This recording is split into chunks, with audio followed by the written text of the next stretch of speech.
কাউকে ভয় পাবেন না। অন্য ধর্মাবলম্বী মানুষের বিরোধিতা করতে চাই না। তো কেউ যদি আমাদের সঙ্গে এই বাবরি মসজিদ রক্ষার জন্য চেষ্টা করে, সেটা আমরা সর্বতোভাবেই সেটাকে প্রতিহত করব। বা আমাদের বাবরি মসজিদকে কোনো টাচ করতে আমরা বেঁচে থাকতে কাউকে টাচ করতে দেব না। আগামীকাল ঠিক বেলা 10টায় আমরা নদিয়ার কালীগঞ্জ ব্লকের পলাশী মনুমেন্ট থেকে আমাদের সহকর্মীদের নিয়ে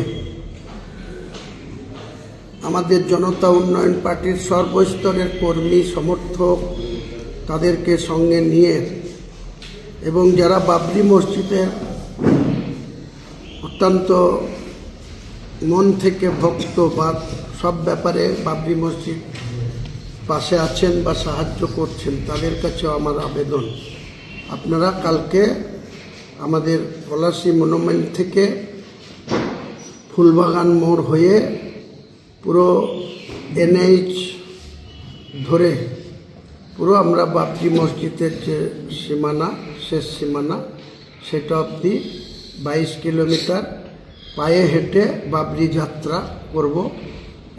শুরু করব ঠিক বেলা আগামীকাল বৃহস্পতিবার বেলা 10টায়।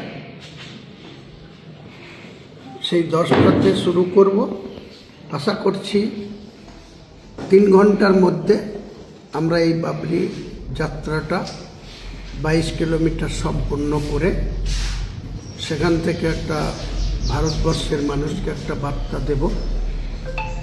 এবং এছাড়াও আমাদের যে কালকে 100 গাড়ির কনভয় নিয়ে মুর্শিদাবাদ পরিক্রমা করে মালদা জেলাকে পরিক্রমা করে যে ইটাহারে 13 তারিখে শেষ করার কথা ছিল, সেটা উচ্চ মাধ্যমিক পরীক্ষা থাকার জন্য আমরা সেই যে বাবরি যাত্রার আপাতত স্থগিত রাখলাম।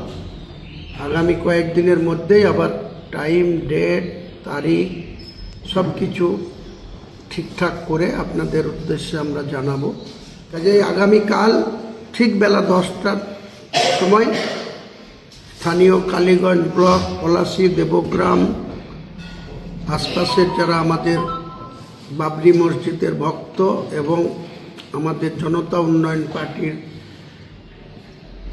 ওয়ার্কার বা কর্মী বা সমর্থক বা নেতা, সকলকেই আবেদন করছি ঠিক বেলা 10টার আগে পলাশী মনুমেন্টে আপনারা দলে দলে যোগদান করবেন।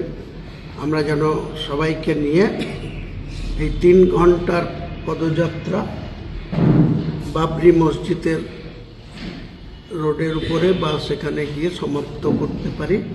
আপনাদের সকলের সহযোগিতা কাম্য।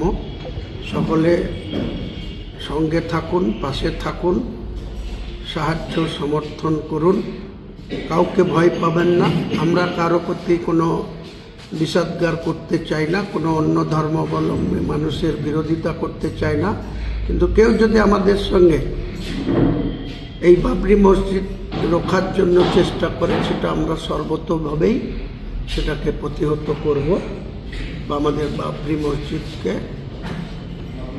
কোনো টাচ করতে আমরা বেঁচে থাকতে কাউকে টাচ করতে দেব না। কাজে আগামীকাল বৃহস্পতিবার সকাল 10টার মধ্যে পলাশী মনুমেন্টে সকলকে আসার জন্য অনুরোধ থাকল। আসসালামু আলাইকুম।